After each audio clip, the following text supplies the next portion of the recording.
జాగ్రత్తలు అయితే ముఖ్యంగా మనం తీసుకున్న ఫుడ్ ఏ విధంగా ఉంటుందని చాలా ఇంపార్టెంట్.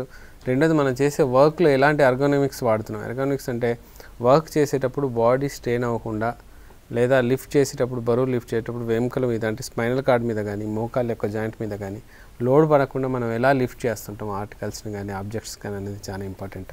చాలా ఏంటంటే రఫ్ అండ్ టఫ్గా యూజ్ చేయటం. ఇప్పుడు బకెట్లో వాటర్ ఉన్నట్లయితే టక్కి మనం ఒకేసారి లేపటం, లేదా అది పట్టేసినప్పుడు మళ్ళీ డిస్క్ ప్రాబ్లమ్స్ వస్తుంటాయి.